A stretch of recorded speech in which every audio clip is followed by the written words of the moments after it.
ओम नमः सिद्धेभ्यः। ओम नमः सिद्धेभ्यः। ओम नमः सिद्धेभ्यः। मोक्षमार्गस्य नेतारं भेत्तारं कर्मभूभृतां ज्ञातारं विश्वतत्त्वानां वन्दे तद्गुणलब्धे।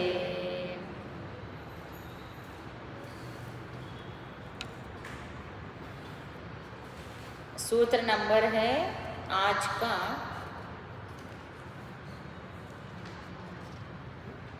4। वैसे तो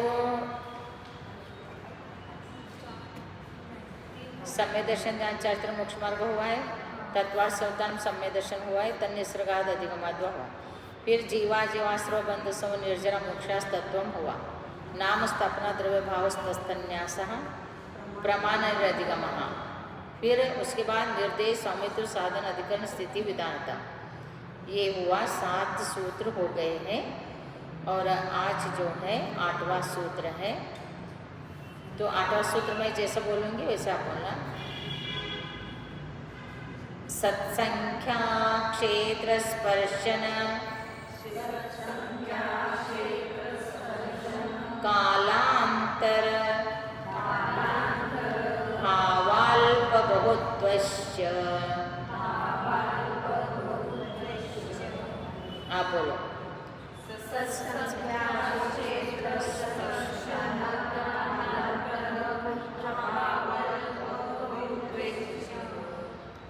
कैसे पढ़ने का? सत्संख्या क्षेत्र स्पर्शन कालांतर भावाल्प बहुत्वश्च, ऐसे पढ़ने का।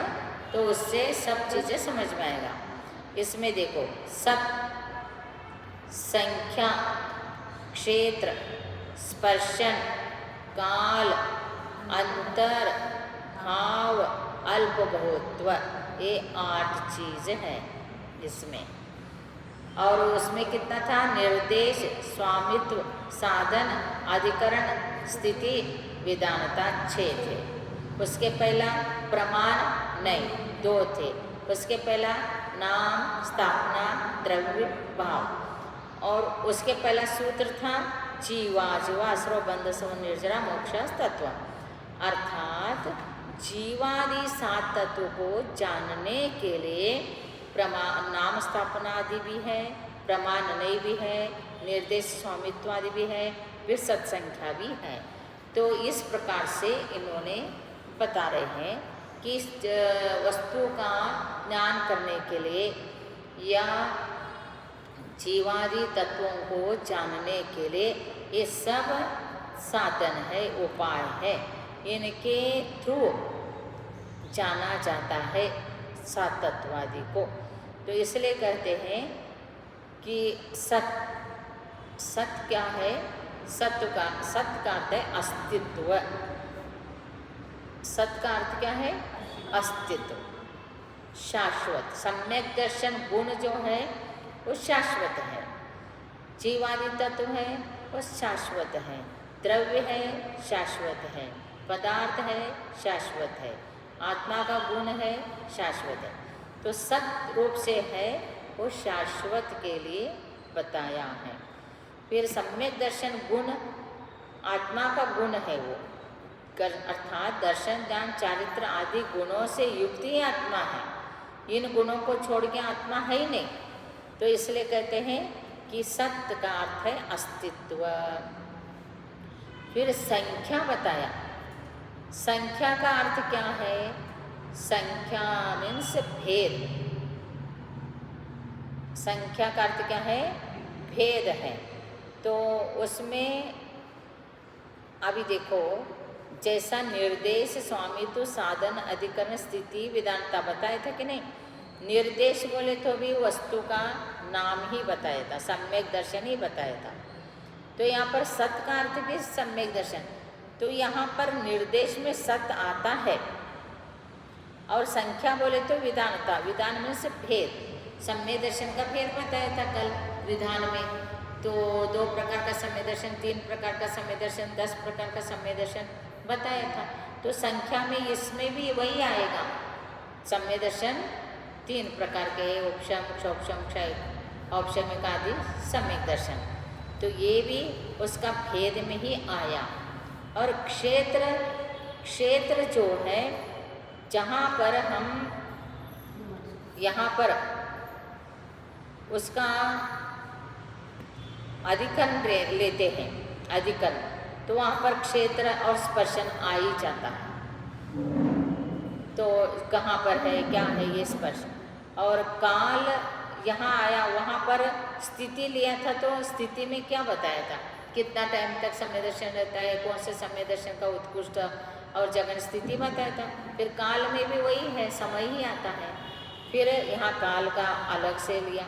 फिर अंतर जो है, यहाँ पर अंतर क्या चीज़ है, ज्ञाप अंतर का अर्थ। एक सम्यक दर्शन एक बार प्राप्त होके छूट गया, फिर से प्राप्त होने में जो समय रहता है, अंतर रहता है, उसका नाम अंतर है। किसी को तो एक अंतर मुहूर्त में सम्यक दर्शन प्राप्त हो गया और फिर छूट गया, फिर दूसरे अंतर मुहूर्त में प्राप्त भी हो सकता है, नहीं तो 1-2 भव भी जा सकता है, या तो पल्लिका संख्यात भव भी जाएगा। इतना ज्ञाप के बाद फिर सम्यक दर्शन प्राप्त हो सकता है, इतना भी ज्ञाप हो सकता है। और ऐसे अंतर भी रहता है। और फिर भाव, भाव में औपशमिक आदि जो भाव है, तो भाव लिया जाता है। औपशमिक, क्षौपशमिक, एक क्षायिक भाव है, ये लिया जाता है। फिर उसके बाद अल्प बहुत्व। अल्प बहुत्व का अर्थ क्या है, कौन से सम्यक दृष्टि ज़्यादा है, कौन से सम्यक दृष्टि कम है। औपशमिक वाला कम है, उससे क्षौपशमिक ज़्यादा है, उससे क्षायिक ज़्यादा है, क्योंकि जो सिद्ध भी बन गए तो उनके पास भी क्षायिक सम्यक है, तो उनसे ये कम है, इनसे वो ज़्यादा है। इसको अल्प बहुत्व कहते हैं, कम और ज़्यादा किस किस अपेक्षा से है। तो इसलिए ये सूत्र में जो है, वैसा तो जीवादि तत्वों को जानने के लिए प्रमाण नैरधिगमः, ये प्रमाण और नय इनके द्वारा जाना जाए तो इतना ही इनफ था। इसी से जीवादि तत्व को आराम से जान सकते। लेकिन वो किनके लिए है, आचरण का, आचरण की जो दृष्टिकोण है वो विशाल है। वो क्या समझते हैं कि सभी जीवों को ज्ञान होना चाहिए, क्योंकि अलग अलग कैटेगरी के जीव हैं। कोई संक्षिप्त रुचि वाला है, कोई मध्यम रुचि वाला है, कोई विस्तार रुचि वाला है। तो संक्षिप्त रुचि वाले को तो प्रमाण नैरधिगमः, इसी के मात्र से इतना ही ज्ञान हो जाए तो उनको क्या हो जाएगा, सम्यक दर्शन हो जाएगा। जीवादि तत्वों को अच्छी तरह से जान लेंगे वो, और वो ज्ञान हो गया उनको, क्योंकि एक आत्मा कह दिया तो भी उनको सब आत्मा का स्वरूप का ज्ञान हो जाता है। और ऐसे संक्षिप्त ज्ञानी भी बहुत से लोग होते हैं, उनको दृष्टिकोण में लेके वो संक्षिप्त रुचि वाले के लिए भी बताया, मध्यम रुचि वाले के लिए फिर ये नाम स्थापना आदि भी है, फिर निर्देश सौमित्र साधन अधिकरण स्थिति विधानता है, ये मध्यम रुचि वाले के लिए बताया। फिर उसके बाद और विस्तार पूर्वक के लिए फिर सत्संख्या, क्षेत्र, स्पर्शन, काल, अंतर, भावल्प, बहुत्वस्य ये बताया। फिर सत का अर्थ क्या हो गया, अस्तित्व। संख्या का अर्थ क्या हो गया, भेद। सम्यक दर्शन में भेद कितने हैं और कितने प्रकार के सम्यक दर्शन हैं, निसर्गज, अधिगमज, या तो उपशम, क्षौपशम, क्षायिक, ये सम्यक दर्शन का। और क्षेत्र, जहाँ पर सम्यक दर्शन प्राप्त होके जीव रहता है वर्तमान में, वो उनका क्षेत्र है, सम्यक दर्शन का क्षेत्र है। और स्पर्शन जो है वो तीनों काल का लेके चलता है। स्पर्शन अर्थात जो सम्यक दर्शन प्राप्त हो गया था, अब भी है और आगे भी साथ में लेके चले, तो वो तीनों टाइम में, तीनों काल में सम्यक दर्शन सहित जीव होता है। क्योंकि किसी किसी को ना सम्यक दर्शन प्राप्त हो गया और छूट भी जाता है, इसी भाव में प्राप्ति होता है, इसी भाव में छूट भी जाता है। और कोई प्राप्त हो गया वो छूटता ही नहीं है। तो ऐसे सम्यक दर्शन है तो भूतकाल में भी है, वर्तमान काल में भी है, भविष्य काल में है, तो उनका जगह सर व्यापित है, तो वो स्पर्शन में आता है। और क्षेत्र हो गए, स्पर्शन हो गए, काल, काल का अर्थ क्या है? समय, कितना समय था। उपशम समय तो उपशम, क्षोपशम क्षय, तो उपशम समय तो एक अंतर्मूर्त है, और क्षोपशमिक शास्त्र सागर है, और क्षायिक अनंत, एक बार प्राप्त हो गया वो छूटता ही नहीं है। तो ऐसे उनका है काल। अंतर का अर्थ है, बताए ना अंतर, तो कोई समय दर्शन एक अंतर्मूर्त प्राप्त हुआ, फिर छूट गया, फिर उसी भाव में फिर से प्राप्त भी हो सकता है, नहीं तो कितने भाव के बाद प्राप्त होता है, नहीं तो पल के असंख्यात भाव जाने के बाद प्राप्त हो सकता है, इतना ज्ञाप रहता है। तो ऐसे सम्यक्त का टाइम को अंतर का है।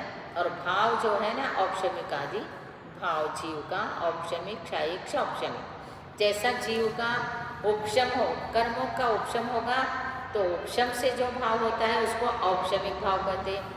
कर्मों का क्षोपशम से जो भाव होता है उसको क्षाओपशमिक कहते हैं। कर्म का क्षय से जो भाव होता है वो क्षयिक कहते हैं। इस काल में किसी को भी कर्म का क्षय होता ही नहीं, इस काल में क्षायिक सम्यक दर्शन होता ही नहीं। और क्षायिक सम्यक दर्शन होता है चतुर्थ काल में होता है, या तो विदेह क्षेत्र परमानेंट कर्म भूमि है तो वहाँ होता है, और वहाँ भी हो गया तो तीर्थंकर केवली के पाद मूल में ही होता है, और मनुष्य को होता है। तो इस प्रकार से सम्यक दर्शन जो प्राप्त होता है तो मनुष्य को होता है। और ऐसे महान पुण्यशाली जीव उसी भाव से मोक्ष जाने वाले, या तो तीसरे भाव से मोक्ष जाने वाले, या तो चौथा भाव से मोक्ष जाने।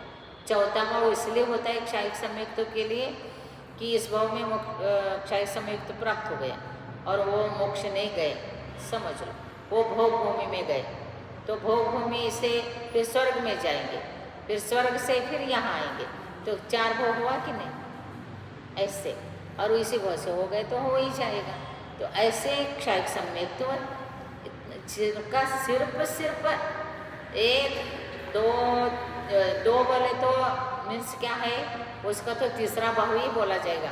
इसी भाव से गए तो गए, नहीं तो वो देव पर्याय में जाएगा या तो नरक में जाएगा, वहाँ से फिर मनुष्य होके ही मोक्ष जाएगा। इसलिए तीसरे भाव से जाएगा, उसी भाव से जाएगा, या तो चौथा भाव से जाएगा, उसी को क्षायिक संयुक्त होता है। इससे ज़्यादा भाव जिसके पास है उसको क्षायिक संयुक्त नहीं होता है, इससे ज़्यादा भाव क्षायोपशमिक सम्यक दृष्टि को होता है। अर्थपुद्गल परावर्तन में कितना भी भाव हो सकता है, कुछ भाव भी हो सकता है, असंख्यात भाव भी हो सकता है। तो क्षौपशम सम्यक्त के लिए इतना, क्षायिक सम्यक्त के लिए कंडीशन है इतना ही भाव रहना चाहिए उनका, इसलिए उनको आसन्न भव्य निकट भव्य कहा है। बहुत 1-2 भाव में ही मोक्ष जाने वाले को ऐसे कहा।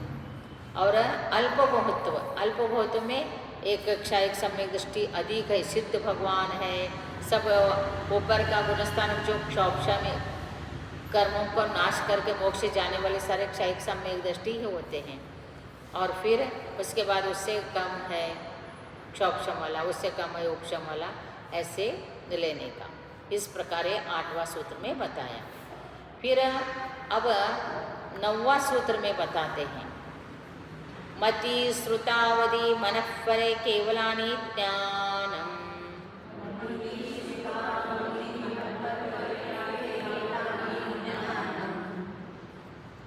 ज्ञानम वैसे देखा जाए तो ज्ञान एक ही है, लेकिन पर्याय के अपेक्षा से ज्ञान में भेद हो गया। मति ज्ञान, ज्ञान शब्द सबको लगाना, मति ज्ञान, श्रुत ज्ञान, अवधि ज्ञान, मनःपर ज्ञान, केवल ज्ञान, ऐसे लगाने का। कितना ज्ञान हो गए?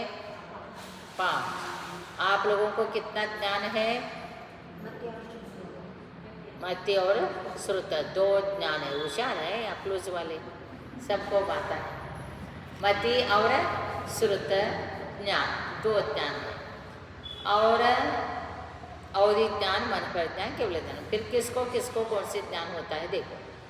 एक इंद्रिय से लेके पंचेंद्र तक, चाहे संगी हो चाहे असंगी हो, इन सभी को जीव मात्र, जिसको चाहे निबोधि जीव क्यों न हो, उनको भी मति श्रुत ज्ञान रहता ही है।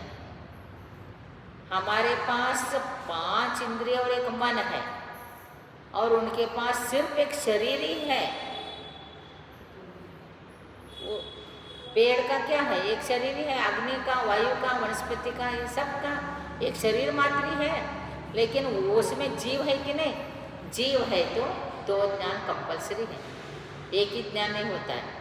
एक ज्ञान होगा तो मात्र केवल ज्ञान ही होता है, और कोई नहीं ज्ञान होता है। मति ज्ञान है, इसको श्रुत ज्ञान है, ऐसे नहीं। मति और श्रुत दोनों साथ में ही ज्ञान रहते हैं, चाहे कोई भी जीव हो, उनको ये 2 ज्ञान रहते ही रहते। फिर इस पंचम काल में मति ज्ञान श्रुत ज्ञान 2 ज्ञानी धारी रहेंगे, अवधि ज्ञानी तो नहीं। अवधि ज्ञानी तो शास्त्र में बताया गया है, प्रत्येक 500 वर्ष में एक कल्कि होता है, और प्रत्येक 500 वर्ष में एक उपकल्कि होता है। कल्कि का काल निकल के उपकल्कि का काल आ जाए तो उपकल्कि के काल में तो कोई अवधि ज्ञानी का आवश्यकता नहीं होता है, वो होता भी। और प्रत्येक 500 वर्ष में एक कल्कि आता है ना, वो कल्कि के टाइम में मुनि महाराज को एक को अवधि ज्ञान रहता है, एक को अवधि ज्ञान रहता है। तो वो अवधि ज्ञान, सब अवधि ज्ञान के बारे में सब सूत्र आएगा, तब मैं डिटेल बताते जाऊंगी। तो अवधि ज्ञान और मति ज्ञान किसको कहते हैं? जो इंद्रिय और मन के द्वारा वस्तुओं को जानता है, उसको मति ज्ञान कहते हैं। श्रुत ज्ञान किसको कहते हैं? जो इंद्रिय और मन से जाना हुआ, जो मति ज्ञान से जाना हुआ वस्तु है, उसको विशेष रूप के करके जानना श्रुत ज्ञान है। श्रुत ज्ञान अधिक डीप जाता है। सिर्फ एक वस्तु को जाना और छोड़ा नहीं, इसमें क्या है, किसने लिखा है, और वो कितने पेज का है, आदि आदि खोल ज्ञान होना श्रुत ज्ञान का विषय। मति ज्ञान से आत्मा है जाना, और आत्मा को जानकर विशेष आत्मा का अनुभूति करते हैं, श्रुत ज्ञान से होता है। और मति श्रुत दोनों ज्ञान होते हैं, उसी से केवल ज्ञान होता है। अवधि ज्ञान मनपर ज्ञान से केवल ज्ञान नहीं होता है, मति श्रुत ज्ञान से केवल ज्ञान होता है। और अवधि ज्ञान जो है वो मूर्तिक वस्तु को जानता है, उद्गल वस्तु को जानता है, अमूर्तिक वस्तु को नहीं जानता है। द्रव्य, क्षेत्र, काल, भाव, इनका मर्यादा को रखते हुए अवधि ज्ञान वस्तु को जानता है। भूतकाल में क्या हो गया है, अभी क्या हो रहा है, होने वाला है, भविष्य में क्या होगा, ये सब द्रव्य, क्षेत्र, काल, भाव की मर्यादा को लेके अवधि ज्ञान जानता है। फिर सूत्र में आएगा किस प्रकार कितना भेद है, किनको होता है, ये सब सूत्र में आगे आएगा। और मनःपर ज्ञान, मनःपर ज्ञान भी द्रव्य, क्षेत्र, काल, भाव का मर्यादा को रखते हुए मन का विषय को, जो मनुष्य है, मनुष्य लोक में ही मनुष्य है, उसको मनुष्य लोक कहो, नृलोक कहो, या ढाई द्वीप कहो, इसी के अंदर मनुष्य होते। इनमें रहने वाले मनुष्य के अंदर जो विचार है, उसको, जो विचार चिंता मन में विचार हो रहा है, उसको जानता है मनःपर ज्ञान। मन का विषय को जानने वाले को मनःपर ज्ञान कहते हैं। और केवल ज्ञान जो है, संपूर्ण कर्म का नाश होने के बाद, अर्थात घातीय कर्म का नाश होने के, ज्ञानावरण, दर्शनावरण, मोहनी और अंतरा, इनके नाश के बाद केवल ज्ञान होता है। केवल ज्ञान होने के बाद तो सब वस्तु को जानते हैं। एक ये हो गया 9वां अध्याय। अब कहते हैं तत्प्रमाणे। तत् मीन्स वह ज्ञान, वो 5 ज्ञान कैसे है? प्रमाणे मीन्स प्रमाण है। बहुवचन क्यों दिया? रामः राम में, ऐसे प्रमाणः प्रमाणे, अर्थात द्विवचन है। 2 प्रमाण, प्रत्यक्ष प्रमाण, परोक्ष प्रमाण, ऐसे ये ज्ञान में 2 प्रकार है। वो कौन से? आद्य परोक्षम प्रत्यक्षम अन्यत। हाँ, इसको आगे लेके चले। दोनों ज्ञान प्रत्यक्ष है और परोक्ष। परोक्ष है, प्रत्यक्ष है। 5 ज्ञान में 2 ज्ञान परोक्ष है और 3 ज्ञान प्रत्यक्ष है। उसमें भी मति और श्रुत ज्ञान जो है वो कैसे है? परोक्ष है। परोक्ष क्यों कहा? जो डायरेक्ट आत्मा से नहीं जानता है, इंद्रिय से जानता है। मति और श्रुत ज्ञान कैसे जानते हैं? इंद्रिय से जानते हैं। जैसा आँख से देख रहे, कान से सुन रहे और मुंह से टेस्ट ले रहे, नाक से सूंघ रहे और हाथ आदि से स्पर्श कर रहे हैं, तो इनका जो विषय है सब इंद्रियों से जानने वाला विषय है। तो ऐसे को परोक्ष कहा। डायरेक्ट नहीं जानते हैं इसलिए परोक्ष कहा। और प्रत्यक्ष, प्रत्यक्षम अन्यत। अन्यत का अर्थ क्या है? बाकी जो शेष रह गए, अवधि ज्ञान, मन परिज्ञान, केवल ज्ञान। फिर भी उसमें भी वो डायरेक्ट प्रत्यक्ष अर्थात जो एक देश प्रत्यक्ष और संपूर्ण, इसमें फर्क है।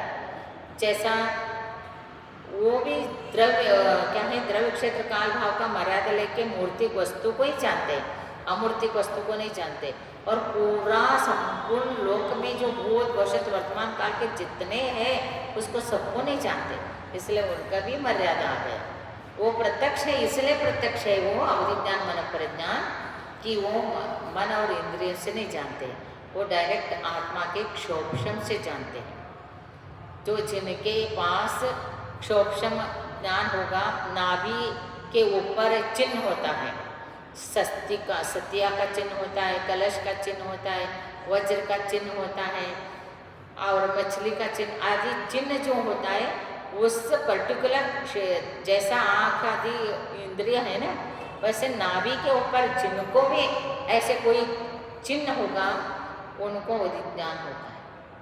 गुण प्रत्यय अवधि ज्ञान बोला जाएगा अभी आगे जाके।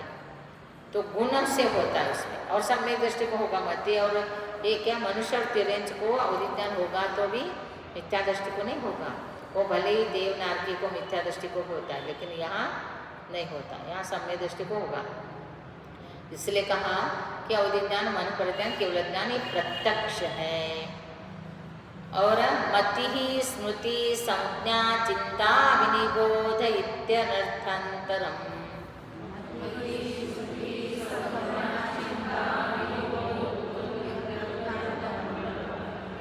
इत्यनर्थांतरम। हाँ, मति ही स्मृति ही संज्ञा चिंता अभिनिबोध इति अनर्थांतरम। मति ज्ञान जो है ये सब इति अन अर्थांतरम का अर्थ है, ये सारे पर्यायवाची शब्द है। मति ज्ञान कहो, स्मृति कहो, संज्ञा कहो, चिंता कहो, अभिनिबोध कहो, ये सारे एकार्थवर्ती शब्द है। मति का अर्थ क्या है? जो स्मरण, स्मरण शक्ति जिससे है वो मति। स्मृति का भी, जो स्मृति का क्या है? हमने जो पीछे देखा है कल पीछे बहुत दिनों से, वो सब याद में रहना। और संज्ञा का है भूत का वर्तमान का दोनों का ज्ञान होना। अर्थात जैसा आप श्रवण बेलगुल गए, भगवान बाहुबली का दर्शन किए, करके आपको 5 साल हो गए, फिर कल आज ही पहुँच गए वहाँ, और भगवान बाहुबली, अरे मैं 5 साल में जो आके देखा था वही भगवान है, यहीं पर मैं आया था। तो पीछे का आगे ज्ञान हो गए, आगे का हो गए, इसका नाम है संज्ञा। उसको प्रतिविज्ञान प्रत्यय कहते हैं, संज्ञा। और चिंता, तर्क। चिंता का क्या अर्थ है? तर्क है। तो कोई भी ज्ञान तर्क से भी किया जाता है। तो ऐसे है तो ऐसे, इधर धुआं निकल रहे हैं तो वहाँ अग्नि है, यहाँ पर ठंडी हवा चल रही है तो वहाँ बारिश हो गई, ये भी ज्ञान का विषय है ना, वो उसको चिंता कहते हैं। चिंता में सो चिंता करते बैठते, वो चिंता नहीं, तो चिंता करते तर्क। तो तर्क से समझ लेने का, क्या समझ लेने का कि इस प्रकार ये घड़ा लेके यहाँ से आ रहा है तो यहाँ तो कोई नदी होगा या कुआं होगा या कुछ होगा ऐसे। तो तर्क से लगाने का। अभिनिबोध का अर्थ है अनुमान ज्ञान, अनुमान करने का कि ये कैसे, ये इसका माता पिता काला है तो इसका बच्चा भी काला ही होगा। अनुमान ज्ञान परफेक्ट नहीं हो सकता है, लेकिन एक हमने अनुमान किया था तो ये ऐसे है तो ये ऐसे ही होगा, तो अनुमान ज्ञान करते। ये सारे ही, चाहे आप मति ज्ञान कहो, स्मृति कहो, संज्ञा कहो, चिंता कहो, अभिनिबोध कहो, ये सारे मति ज्ञान के ही पर्यायवाची शब्द है, अलग अलग नहीं है। क्योंकि इस ज्ञान से ही हम चीज़ को समझते हैं। मति ज्ञानावरणी कर्म का क्षोभम और उसके साथ वीर्यात्रय कर्म का क्षोभम, और जिस इंद्रिय से जान रहे उस इंद्रिय का क्षोभम जब होगा तब हम जानते। जैसा चक्षु मति ज्ञान से हम जान रहे, लेकिन चक्षुरिंद्रियावरण का क्षोभम हो, वीर्यात्रय कर्म का क्षोभम साथ साथ हो, तब हम आंखों से देख सकते। इस चक्षु में जो आत्म प्रदेश है उसका क्षोभम भी होना चाहिए, और वीर्यात्रय जो जानने की शक्ति है वो भी वीर्यात्रय का, इनके क्षोभम से होता है। मति ज्ञानावरण का जो क्षोभम, मति ज्ञानावरण कर्म का क्षोभम, चक्षु इंद्रिय वर्ण वीर्यात्रय कर्म का क्षोभम होने के बाद हम वस्तु को, वैसे ही श्रुत ज्ञानावरण, वैसे ही केवल ज्ञानावरण कर्म का, अवधि ज्ञानावरण कर्म का क्षोभम होगा। अभी उदय है तो नहीं होगा ज्ञान, अवधि ज्ञान होता ही नहीं किसी को। मनपर ज्ञान भी आवरण है, केवल ज्ञान तो क्षोभम से होता ही नहीं, क्षय से होता है। सब कर्म नाश होने के बाद क्या होता है, केवल ज्ञान होता है। तो अपने को कितना ज्ञान है, तो 2 ज्ञान है, और ऐसे हम मति और श्रुत इस ज्ञान को ही बढ़ाने के लिए, इस ज्ञान में क्षोभम को बढ़ाने के लिए अपने को ज्ञानावरणी कर्म का नाश हो जाए, क्षोभम सूक्ष्म हो जाए, जिससे जो पढ़ते हैं सुनते हैं और वो सब स्मरण में रह जाए, उसके लिए अपने को प्रयत्न करने के लिए जाप है, अनुष्ठान है, और ज्ञान का विनय है, शास्त्र का विनय है, शास्त्र का दान करना, शास्त्र के लिए दान करना आदि आदि जो है एक क्षोभम का कारण बन जाता है। नमो अरिहंतानम, नमो सिद्धानम, नमो ऐर्यानम, नमो उवचायानम, नमो लोभे सवसाहुनम,